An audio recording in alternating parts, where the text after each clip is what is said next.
नमस्कार, मैं हूं संजय शर्मा। आप देख रहे हैं 4 PM न्यूज नेटवर्क। गोदी मीडिया के चैनलों में बड़ा सुर्खियों में चल रहा है कि इंडिया गठबंधन खत्म, दिल्ली विधानसभा के चुनाव में खत्म, अब सब लड़ाई हो गई। हालांकि बात अगर दूर से देखेंगे तो एक नजरिया दिखता भी है, क्योंकि इंडिया गठबंधन के जितने घटक दल हैं मुख्य बड़े बड़े, उन सब ने कांग्रेस के मुकाबले केजरीवाल को समर्थन दे दिया है। चाहे वो अखिलेश यादव हो, चाहे ममता दीदी हो या शिवसेना हो, सबने कहा कि केजरीवाल इंडिया गठबंधन के नेता हैं, उनको हम समर्थन कर रहे हैं। अब कांग्रेस अलग थलग पड़ गई। मैंने इन मुद्दों पर अभय दुबे जी से बात की। अभय जी मेरे तर्क से सहमत नहीं थे। उन्होंने कहा इंडिया गठबंधन और मजबूत होगा। इंडिया गठबंधन के अलग अलग नेता हैं। उन्होंने कहा कि जैसे बिहार में तेजस्वी इंडिया गठबंधन के नेता हैं, अखिलेश यादव उत्तर प्रदेश में है, और उन्होंने ये भी कहा कि कांग्रेस ने गलती करी है दिल्ली विधानसभा चुनाव में, क्योंकि कांग्रेस कहीं लड़ाई में नहीं है। उन्होंने बहुत जबरदस्त उदाहरण दिए हैं, आप सुनेंगे चौंक जाएंगे। मुझे भी कांग्रेस के कुछ नेताओं का इतना इतिहास याद नहीं था दिल्ली विधानसभा के चुनाव के परिप्रेक्ष्य में, जितना उन्होंने बताया। तो रोचक बातचीत है और राजनीति को इन्हीं नजरियों से देखना और समझना चाहिए। किसी भी राजनीतिक पहलू के कई मतलब होते हैं। तो चलते हैं अभय दुबे जी से, दिल्ली की राजनीति को और देश की राजनीति को दोनों संदर्भों में जोड़ने की और समझने की कोशिश करते हैं। जरूर बताइएगा कि बातचीत कैसी है। सब्सक्राइब और ज्वाइन पहले कर लीजिएगा। सुनिए अभय जी की बात। 4 PM न्यूज नेटवर्क में स्वागत है अभय दुबे जी आपका। दिल्ली के विधानसभा चुनाव की अभी पूरी तरह से रणभेदी बजी बजी है कि भारतीय जनता पार्टी के लिए थोड़ी सी खुशी वाली खबर ये आएगी, क्योंकि इंडिया गठबंधन का जो ताना बाना था वो लगभग बिखरता हुआ नजर आ रहा है बीजेपी को। अरविंद केजरीवाल और कांग्रेस आमने सामने आ गए हैं। कांग्रेस केजरीवाल पे बहुत गंभीर आरोप लगा रही है। उधर इंडिया गठबंधन में जितने लोग शामिल हैं, अखिलेश यादव, ममता बनर्जी, शिवसेना, उन सब ने समर्थन कर दिया केजरीवाल का। यानी कांग्रेस लगभग अलग थलग पड़ गई है। उमर अब्दुल्ला ने तो यहां तक कह दिया कि भाई जब जरूरत ही क्या है इंडिया गठबंधन की, ना तो कोई मीटिंग बुलाते हो, ना कोई बातचीत करती है। अगर लोकसभा चुनाव के लिए था तो फिलहाल खत्म कर दीजिए, जब लोकसभा चुनाव आएगा तब देखेंगे। तो क्या ये कांग्रेस की गलती हो गई? क्या दिल्ली का चुनाव कांग्रेस को आम आदमी पार्टी के साथ मिलकर लड़ना चाहिए था? कम सीटें देते, 2 4 5 दे देते, लेकिन इंडिया गठबंधन का स्वरूप तो बचा रहता। आज की तारीख में जिस तरह से इंडिया गठबंधन के लगभग सभी बड़े सहयोगी अरविंद केजरीवाल के पीछे खड़े हो गए हैं, इसके पीछे क्या कारण है और क्या वाकई में ये माना जाए कि इंडिया गठबंधन फिनिश, खत्म? देखिए, पहली बात तो ये है संजय जी, मैं आपकी इस बात से सहमत नहीं हूं कि इंडिया गठबंधन खत्म हो गया है। अभी संसद में जब बहस हो रही थी तो केवल अदानी के मसले को छोड़कर बाकी सभी मसलों पर जो गैर भाजपा विपक्ष था वो एक था। इससे पिछले वाले अधिवेशन में भी संसद के गैर भाजपा विपक्ष सभी मसलों के ऊपर एकजुट था। मैं तो मानता हूं इंडिया गठबंधन बहुत से मसलों पर पहले से ज्यादा मजबूत हुआ है। अभी जो एक देश एक चुनाव के सवाल के ऊपर जो बैठक हुई है, उस बैठक में जनता दल यूनाइटेड की आवाज में और कांग्रेस की आवाज में कोई फर्क नहीं है। नीतीश कुमार की पार्टी ने जमकर विरोध किया है एक देश एक चुनाव के सवाल का। उन्होंने सवाल ही उठाए हैं कि ये बेतुकी बात है, इस तरह से नहीं हो सकता है। अगर बीच में राज्य सरकारें गिर जाएंगी तो फिर चुनाव का खर्चा कम होने की बजाय और बढ़ जाएगा। फिर दूसरी पार्टी जैसे कि जगनमोहन रेड्डी की पार्टी है आंध्र प्रदेश में, जो आंध्र प्रदेश का प्रमुख विपक्षी दल है, वो खुलकर कह रही है कि ईवीएम को हटाया जाए और कागज के मतपत्रों से चुनाव कराया जाए। तो इंडिया गठबंधन की ताकत तो पहले के मुकाबले और बढ़ रही है। मैं हमेशा ये मानता हूं कि लोकसभा चुनाव की राजनीति को विधानसभा चुनाव की राजनीति से उसका घालमेल नहीं किया जाना चाहिए। जो पार्टियां ऐसा करती हैं या जो समीक्षक ऐसा करते हैं, वो या तो शरारतन ऐसा करते हैं या अज्ञानतावश ऐसा करते हैं। अब आप सोचिए जरा इस बात के ऊपर। तृणमूल कांग्रेस ने आम आदमी पार्टी का समर्थन किया है, समाजवादी पार्टी ने आम आदमी पार्टी का समर्थन किया है, उद्धव ठाकरे की शिवसेना ने आम आदमी पार्टी का समर्थन किया है। मतलब तकरीबन सभी इंडिया गठबंधन की सभी मजबूत स्टालिन द्रविड़ मुनेत्र कजगम ने स्टालिन की पार्टी ने आम आदमी पार्टी का समर्थन किया है।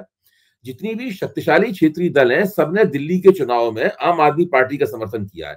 अच्छा, अब जरा उलट सोचिए, कल्पना कीजिए, थोड़ी सी कल्पना कीजिए कि सारी पार्टियां कांग्रेस का समर्थन कर रही हैं। तो क्या इनके समर्थन से कांग्रेस के 4.25% वोट बढ़ के 45% हो जाएंगे? एकदम नहीं होंगे। आप दिल्ली के किसी भी व्यक्ति को जो राजनीति की जरा सी भी जानकारी करता है उससे पूछिए, तो हंसने लगेगा इस बात के ऊपर। अच्छा, सारे क्षेत्रीय शक्तियों के जो नेता हैं वो बुद्धिमान हैं, राजनीति में पारंगत हैं, राजनीति की नब्ज पे उनकी उंगलियां रखी हुई हैं, वो ये जानते हैं कि दिल्ली में बीजेपी को कौन हरा सकता है, तो वो कांग्रेस का समर्थन क्यों करेंगे? क्या वो पागल हैं?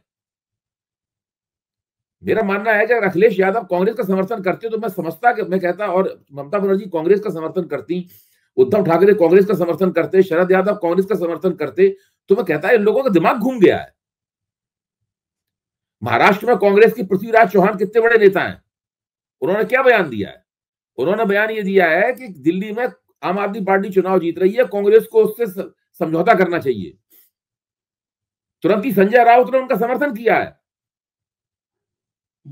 तो ये बिल्कुल बेकार की बात है कि क्षेत्रीय शक्तियों को चाहिए कि वो कांग्रेस का समर्थन करें। क्यों करें क्षेत्रीय शक्तियों कांग्रेस का समर्थन? राजनीति व्यवहारिक दृष्टि से चलती है। व्यवहारिक स्थिति यह है कि अब देखिए, आज उद्धव ठाकरे की पार्टी के प्रवक्ता हैं किशोर तिवारी, उनसे जब ये सवाल पूछा गया तो उन्होंने इतना बढ़िया और ठोस उन्होंने जवाब दिया। उन्होंने कहा जब बंगाल में चुनाव होगा तो हमारी नेता ममता दीदी होंगी, जब तमिलनाडु में चुनाव होगा तो हमारे नेता स्टालिन होंगे, जब बिहार में चुनाव होगा तो हमारे नेता तेजस्वी यादव होंगे, जब उत्तर प्रदेश में चुनाव होगा तो इंडिया गठबंधन के नेता अखिलेश यादव होंगे, इसी तरह जब दिल्ली में चुनाव हो रहा है तो उसके नेता अरविंद केजरीवाल है। बिल्कुल साफ तौर पर उन्होंने कहा। और उन्होंने कहा जब राष्ट्रीय चुनाव होगा तो राहुल गांधी सबसे बड़े नेता होंगे, ये भी साथ में कहा। आप बताइए, अच्छा, राष्ट्रीय जनता दल के नेता के प्रवक्ता से पूछा गया तो उन्होंने भी साफ तौर पर कहा कि भाई हम जो महागठबंधन जो है ना, वो इंडिया गठबंधन का ही एक रूप है जो कि बिहार में मजबूती से लड़ रहा है और कांग्रेस के साथ हम वहां पर हैं, लेकिन दिल्ली का चुनाव अलग चीज है। आपको ध्यान होगा कि तेजस्वी यादव की पार्टी ने 2020 के दिल्ली के चुनाव में अपने उम्मीदवार खड़े किए थे। इस बार उन्होंने कोई उम्मीदवार नहीं खड़ा किया, क्योंकि वो जानते हैं कि कोई बेकार की बात है यहां उम्मीदवार खड़ा करना, कोई उसकी तुक नहीं है। मैं तो समझता हूं कि अखिलेश ने, ममता जी ने, उद्धव ठाकरे ने, इन सब लोगों ने बहुत अकलमंदी का परिचय दिया है कि उन्होंने कहा है कि दिल्ली में अरविंद केजरीवाल को समर्थन देना चाहिए, क्योंकि अरविंद केजरीवाल ही भारतीय जनता पार्टी को चुनाव हरा सकते हैं। अच्छा, अगर मान लीजिए कांग्रेस, और अगर मान लीजिए पिछले चुनाव में 25% वोट कांग्रेस को मिले होते और 20-25% आम आदमी पार्टी को मिले होते, तब ये चर्चा की जाती कि भाई इन दोनों में समझौता हो जाए। जिस पार्टी को 55% वोट मिला है वो पार्टी 4.25% वोटों की पार्टी से क्यों समझौता करेगी? क्या पागल है क्या लोग? हाँ, सही बात है, नहीं करेगी। मतलब कोई बेतुकी की बात है भाई, ये कोई बात रही कोई? और इस तरह की बात को लेकर टीवी में बहसें चलाई जा रही हैं। मैं कहता हूं कि इंडिया गठबंधन की सेहत को कोई खतरा नहीं है, वो बिल्कुल ठीक है सेहत। मैं बता चुका हूं ना कि लोकसभा में जब भी लोकसभा के पटल के जब भी चर्चा होती है, बीजेपी का मुकाबला करना होता है, किसी एक आध मुद्दे को छोड़ के बाकी सारे मुद्दों पे ये लोग हमेशा एकजुट होते हैं। और मैं ये मानता हूं कि भाजपा के खिलाफ दूसरी वो ताकतें जो अभी इंडिया गठबंधन में नहीं है, वो भी धीरे धीरे इंडिया गठबंधन से जुड़ेंगी। और दिल्ली चुनाव के बाद सारी क्षेत्रीय शक्तियों को मिलकर कांग्रेस के नेताओं से बात करनी चाहिए कि भाई आप फटाफट इंडिया गठबंधन का दफ्तर बनाइए। ममता बनर्जी उसकी नेता बनना चाहती है, उनको नेता स्वीकार कर लीजिए, इसमें क्या बुरी बात है? वो चलाएंगे भाई। बंगाल का मुख्यमंत्री रहते हुए भी अगर उनके पास इतनी फुर्सत है कि वो इंडिया गठबंधन का नेतृत्व करें, उसके सचिवालय को चलाएं, उसकी रीति नीति का फैसला करें, सब मीटिंगें वगैरह आयोजित करें, तो इससे बढ़िया कांग्रेस के लिए तो खुशखबरी नहीं है कोई कांग्रेस के लिए। सब लोग जानते हैं कि कांग्रेस का नेता जो होगा वही लोकसभा में अगर चुनाव जीतती है, गैर भाजपा चुनाव हारती है, तो कांग्रेस का नेता ही देश का प्रधानमंत्री होगा। सब लोग इस बात को जानते हैं, इसमें कहने की जरूरत ही नहीं है इसके अंदर। ये तो स्वयं सिद्ध बात है भाई। जिस तरह दिल्ली में अगर आम आदमी पार्टी जीतेगी तो अरविंद केजरीवाल मुख्यमंत्री होंगे, इसलिए अगर पूरे देश में इंडिया गठबंधन जीतेगा तो कांग्रेस का ही बंदा राहुल गांधी होंगे, वही देश के प्रधानमंत्री होंगे। तो जो भी कांग्रेस तय करेगी वो होंगे देश के प्रधानमंत्री। अब इसके ऊपर चर्चाएं चलाई जा रही हैं, इसके ऊपर बहसें हो रही हैं, इसके ऊपर तरह तरह के तर्क ईजाद किए जा रहे हैं। इसमें कोई रॉकेट साइंस नहीं है विपक्ष की इस राजनीति में। अच्छा, मुझे बताइए, और आज मैंने कई क्षेत्रीय शक्तियों के प्रवक्ताओं को बोलते हुए सुना और मुझे देख के बहुत अच्छा लगा कि कितना उनका दिमाग स्पष्ट है। इसमें समाजवादी पार्टी के प्रवक्ता को, टीएमसी के प्रवक्ता को, उद्धव ठाकरे की शिवसेना के प्रवक्ता को, राष्ट्रीय जनता दल के प्रवक्ता को, आम आदमी पार्टी के प्रवक्ता को, सबको मैंने बोलते हुए सुना। सब लोग एक मत हैं, they are on the same page, कोई उनके बीच में मतभेद नहीं है। और सब साफ कह रहे हैं कि जब राष्ट्रीय बात आएगी तो कांग्रेस का महत्व बढ़ जाएगा। आम आदमी पार्टी के प्रवक्ताओं को यह अफसोस था कि भाई ये लोग हमें गाली दे रहे हैं और कांग्रेस का केंद्रीय नेतृत्व चुप बैठा हुआ। और बात सही भी है भाई, आप आम आदमी पार्टी के खिलाफ चुनाव लड़िए, गाली क्यों दे रहे हैं? उनको छोटा संघी कह रहे हैं छोटा संघी है। हाँ, आप एक बात बताइए, समाजवादी पार्टी ने हरियाणा चुनाव में किसका समर्थन किया था? कांग्रेस का समर्थन किया था। कांग्रेस ने उन्हें सीट देने से मना कर दिया, फिर भी समर्थन किया। अच्छा, आम आदमी पार्टी के साथ समझौते की बातचीत हुई, समझौता नहीं हो पाया कि आम आदमी पार्टी ने राहुल गांधी को देशद्रोही कहा? नहीं कहा। मैं तो आम आदमी पार्टी के नेताओं से जो वहां पर हरियाणा में काम कर रहे थे, फोन पे उनसे बातचीत वगैरह होती थी, वो तो साफ कहते थे कि कांग्रेस जीत रही है सब जगह, ये तो कांग्रेस अपनी गड़बड़ियों की वजह से चुनाव हारी हो। तो ये जो स्थिति है, ये स्थिति अपने आप में बिल्कुल स्पष्ट है। इंडिया गठबंधन की शक्ति, एकता को इससे कोई खतरा नहीं है। थोड़ा सा ध्यान देने की जरूरत है, जो अभी तक नहीं दिया गया ध्यान, वो ध्यान देने की जरूरत है। और क्षेत्रीय शक्तियां अपने अपने इलाके में मजबूत हैं, वो भाजपा से का मुकाबला कर सकती हैं, उनको हरा सकती हैं भाजपा को। और इस बात को सबको मालूम। क्या कांग्रेस को, क्या आप समझते हैं कांग्रेसी मानते हैं कि वो चुनाव जीत जाएंगे दिल्ली में? कोई नहीं मानता है। कोई क्या संदीप दीक्षित मानते हैं कि अरविंद केजरीवाल को चुनाव हरा देंगे? क्या अलका लांबा मानती हैं कि वो आतिशी को चुनाव हरा देंगी? नहीं हरा पाएंगे। अब आप सुनिए, अलका लांबा ने 2015 में चांदनी चौक से आम आदमी पार्टी के टिकट पर चुनाव लड़ा, उनको 50% वोट मिले अलका लांबा को। चांदनी चौक में कांग्रेस के एक बड़े ही लोकप्रिय नेता थे प्रहलाद सिंह सहानी, जो लगातार हर चुनाव जीतते थे, बहुत ही लोकप्रिय हैं उस इलाके में। उनके वोट घट के 24% रह गए। 24% वोट मिले बीजेपी के कैंडिडेट को, और अलका लांबा को 50% वोट मिले, वो ठप्पे के साथ जीती। फिर उन्होंने आम आदमी पार्टी छोड़ दी। 2020 का चुनाव अलका लांबा ने फिर कांग्रेस के टिकट से वहां से लड़ा, चांदनी चौक से, और प्रहलाद सिंह सोनी ने आम आदमी पार्टी ज्वाइन कर ली, उन्होंने आम आदमी पार्टी के टिकट से चुनाव लड़ा। अब आप सोचिए क्या रहा होगा परिणाम। अलका लांबा को कितने वोट मिले होंगे बताइए, अंदाज लगाइए कितने वोट मिले होंगे अलका लांबा को? याद मेरे ख्याल से बहुत याद नहीं, अंदाज लगाइए क्या होगा, क्या हुआ होगा, अंदाज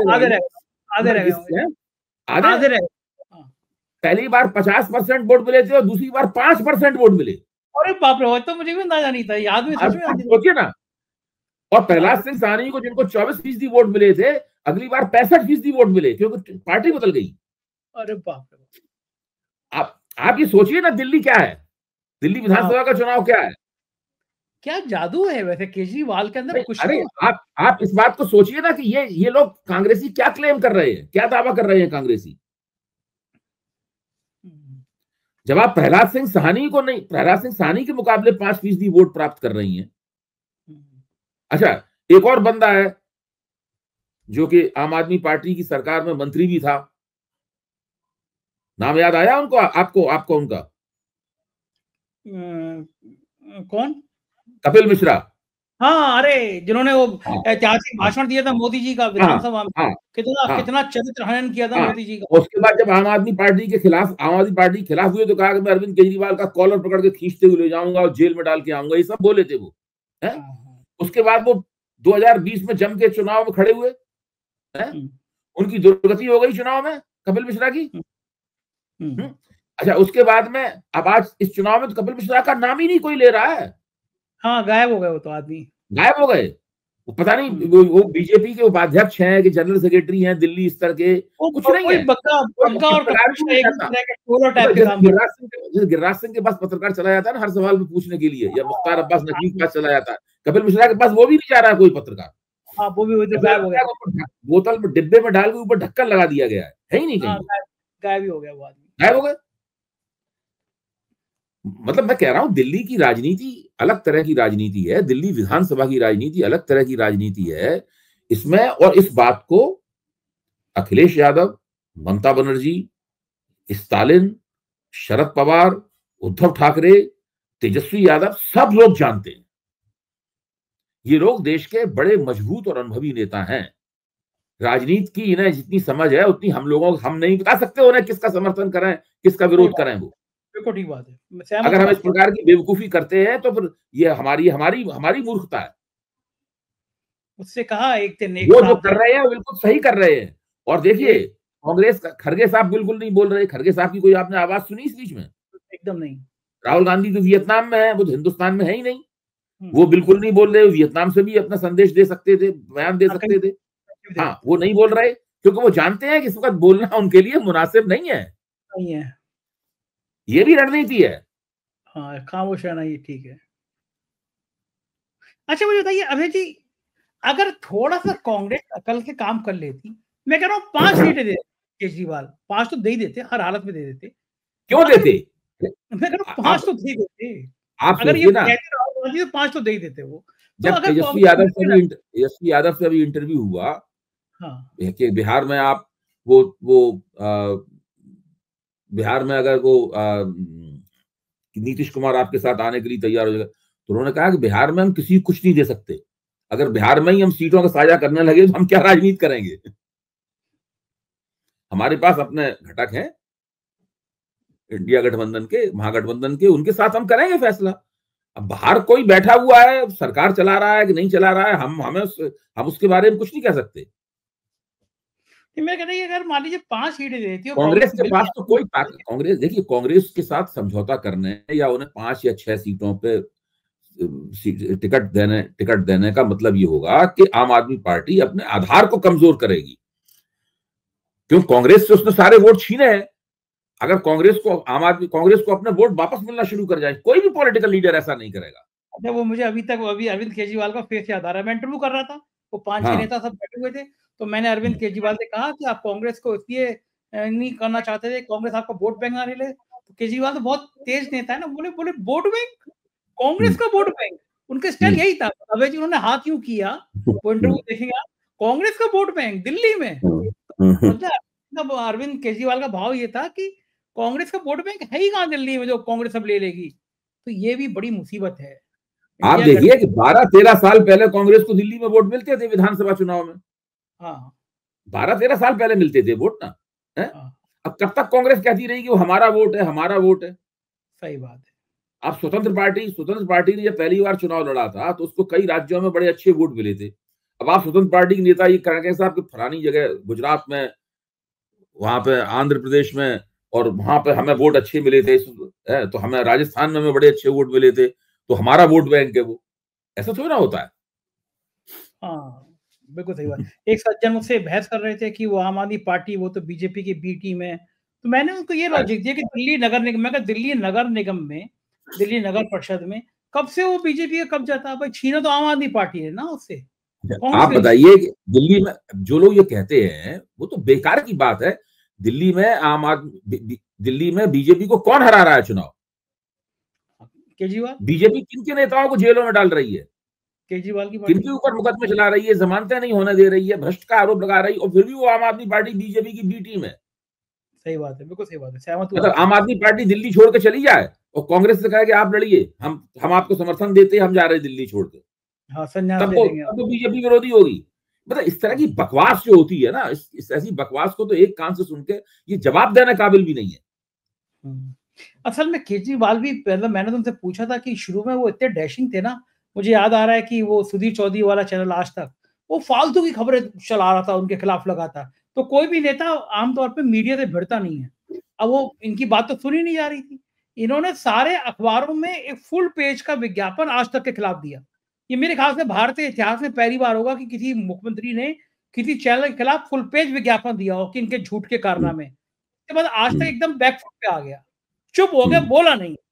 अब ये कांग्रेस के नेता जो हैं, ये कहते हैं कि हम इस राहुल कंवल का बायकॉट करेंगे। इन्होंने राहुल गांधी के खिलाफ टिप्पणी करी है और बड़े से बड़े दिग्गज नेता वही राहुल कंवल से बात करते हुए नजर आते हैं। प्रमोद कृष्णन को जन्मदिन की बधाई देते हैं, तो दिन रात राहुल गांधी को गिराए रहते हैं। ये कांग्रेस के अंदर ये जो बड़ापन दिखने की कोशिश है, मैं देखता हूँ कई नेता ऐसे हैं तो सुधीर चौधरी को घर पे बुलाते हैं, फोटो खिंचाते हैं, लंच करते हैं। राहुल ये एक तरह के अच्छा भी है, मैं मान सकता हूँ, डेमोक्रेटिक। अजय माकन कोई चुनाव जीत सकते हैं दिल्ली में?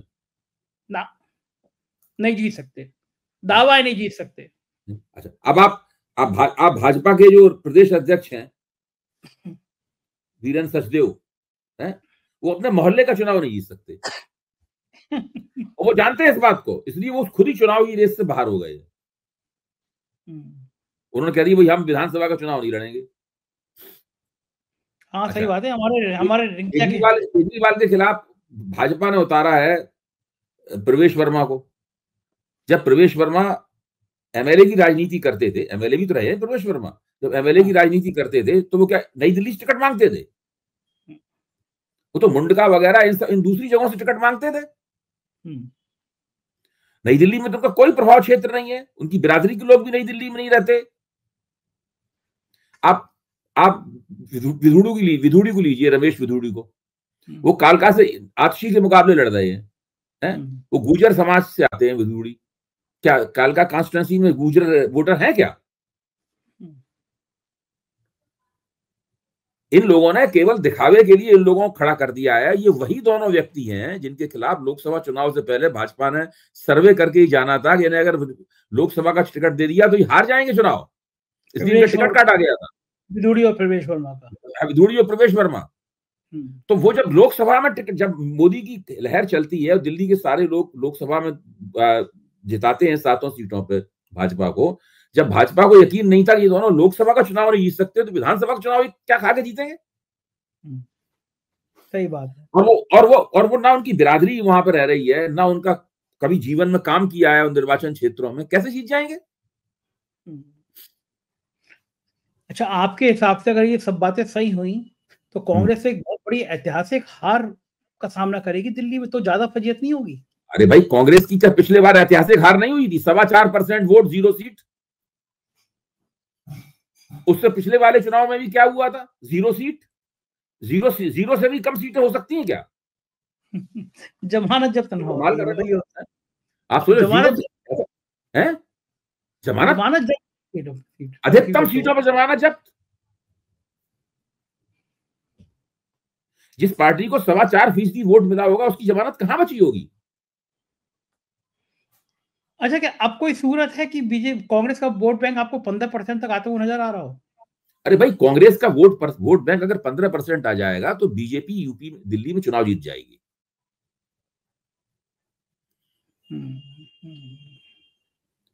कांग्रेस को लगता है कि अखबारों में दिल्ली की विभिन्न निर्वाचन क्षेत्रों में पिछले 2 चुनावों में क्या हुआ है उसके आंकड़े प्रकाशित हो रहे हैं। आप उन आंकड़ों पर ध्यान दें तो आप देखेंगे कि जहां पर कांग्रेस को 20-25% वोट मिलता है वहां बीजेपी चुनाव जीत जाती है, कांग्रेस फिर भी वहां चुनाव नहीं जीत पाती। दिल्ली का आंकड़ा ही है। अगर आपको दिल्ली में कौन चुनाव जीतना कौन नहीं चुनाव जीत रहा उस पर तो आप आम आदमी पार्टी और बीजेपी निगाह मत रखिए, आप कांग्रेस में निगाह रखिए कि कांग्रेस को कितने वोट मिल रहे हैं। सही बात है, अगर कांग्रेस अच्छा लड़ रही है तो जीतेगा, उससे तय होगा कौन जीतेगा। लड़ी और बीजेपी जीती और कांग्रेस की जमानत, कांग्रेस को अगर 15 से 20% के बीच में वोट मिले तो कांग्रेस को 1-2 सीटें कहीं मिल जाएंगी, 2-3 सीटें मिल जाएंगी, बाकी बीजेपी को वही मिलेंगी, फिर 25-30 सीटें बीजेपी की पहुंचेंगी, बहुमत के करीब पहुंचती दिखाई देगी बीजेपी। तो अब अगली लड़ाई बिहार और उत्तर प्रदेश में होगी कि कांग्रेस को कितनी सीटें मिलेंगी। बड़ा भाई कौन रहेगा बिहार में और उत्तर प्रदेश में? अरे भाई, इसमें भी क्या सोचने की बात है। बिहार में जो तेजस्वी यादव देंगे वो कांग्रेस सिर झुका के स्वीकार करेगी। पिछली बार तो रायता फैला दिया था ना कांग्रेस ने, बहुत कोई नहीं रायता फैला। ये सब हम लोग अपना प्रोग्राम दिलचस्प मसालेदार बनाने के लिए बात करते हैं। ये कांग्रेस की कोई औकात नहीं है बिहार में रायता फैलाने की, कांग्रेस की कोई औकात नहीं है उत्तर प्रदेश में रायता फैलाने की। बिल्कुल बेकार की बात है। कांग्रेस को जो 99 सीटें मिली है उसमें केवल 27 सीटें कांग्रेस ने अपने दम पे जीती हैं, बाकी सब क्षेत्रीय दलों के दम पे जीती हैं कांग्रेस ने। कांग्रेस के नेताओं को लगता है कि मुसलमान वोट तो उन्हीं की तरफ रहेगा, चाहे वो बिहार में हो या यूपी में हो। तो केवल मुसलमान वोट से कोई जीत जाएगा चुनाव? जब तक मुसलमान वोट के साथ हिंदू वोट नहीं मिलेगा तो कैसे चुनाव जीतोगे आप? बिहार में भी आप देखिए, बिहार में मुसलमानों का नेता कौन है? कांग्रेस के प्रदेश अध्यक्ष मुसलमानों के नेता है, लालू यादव कांग्रेस मुसलमानों के नेता है। लालू यादव बहुत बड़ा नाम है मुसलमानों के। कांग्रेस को हिम्मत हो तो महागठबंधन से बाहर निकल जाए, अकेले चुनाव लड़के बिहार में देख ले। हाँ, बिहार और यूपी दोनों जगह नहीं लड़ सकती, ये बात तो सही नहीं, कुछ सब बेकार, देखिए ये सब बेकार की बातें हैं। हम लोगों को कार्यक्रम करने हैं, अपने टीवी चैनलों को प्रोग्राम करना है, तो हम लोग इस प्रकार के प्रोग्राम वो बात बना के पेश करते हैं, लेकिन इसका कोई ये राजनीतिक यथार्थ नहीं है। राजनीतिक यथार्थ पूरी तरीके से स्पष्ट है। कांग्रेस का जहां प्रभाव है वहां कांग्रेस का समर्थन किया जाना चाहिए। राजस्थान में कांग्रेस मुख्य ताकत है, छत्तीसगढ़ में कांग्रेस मुख्य ताकत है, गुजरात में कांग्रेस शक्तिशाली है किसी भी दूसरी पार्टी के मुकाबले। पंजाब में शक्तिशाली थी, अब नहीं रही। दक्षिण भारत में केरल में कांग्रेस पावरफुल है, कर्नाटक में कांग्रेस ही कांग्रेस है। वहां पर कांग्रेस का समर्थन किया जाएगा, और जहां पर दूसरी शक्तियां ताकतवर है वहां कांग्रेस को उनका समर्थन करना पड़ेगा। मन से करो चाहे बेमन से करो, राजनीति की जो मांग है वो पूरी करनी पड़ेगी। अब अतीत में कभी हम राजा थे, उससे थोड़ा ये तर्क देने से काम थोड़ा चलेगा। इतिहास में क्या थे उससे मतलब नहीं, अब क्या हो इतिहास में थे, वो लिखा हुआ है, सब लोग स्वीकार करते हैं। ये कौन मना करता है कि भाई कांग्रेस ने 60 साल से ज्यादा हुकूमत की? कोई इसको इनकार नहीं करता। अब क्षेत्रीय शक्तियां इतनी ताकतवर हैं कि बीजेपी भी नहीं हरा पाती। हाँ, असली तो दर्द यही है। अब ममता बनर्जी लोकसभा में भी उनकी धुनाई करती है, विधानसभा में भी धुनाई करती है। द्रविड़ पार्टी वहां मारती है, वहां पर तमिलनाडु में मारती है उनको। जो क्षेत्रीय शक्तियां हैं वो बीजेपी उनको नहीं हरा पाती विधानसभा में। तो कांग्रेस क्या उनकी जगह लेगी? ये भी सब बेकार के आंकड़े हैं कि कांग्रेस मजबूत होगी तो वो कमजोर होंगी तो कांग्रेस मजबूत होगी। ये सब पुरानी बातें हो गई। जब क्षेत्रीय शक्तियां उभर रही थी तब ये 80 और 90 के दशक में ये बातें सही थी, आज सही नहीं है। तो मजबूत हो ही गई। बहुत शुक्रिया अभय जी, बहुत मजा आया बातचीत में। थैंक यू इतनी जानकारी देने के लिए। ये थे अभय दुबे जी, और अपने लॉजिक से, और अलका लांबा वाला उन्होंने क्या जबरदस्त बताया, मुझे भी याद नहीं था कि कितने वोट मिले थे। ऐसी रोचक बातचीत आपको पसंद आई हो तो बताइएगा, और करते रहेंगे। शुक्रिया, थैंक यू।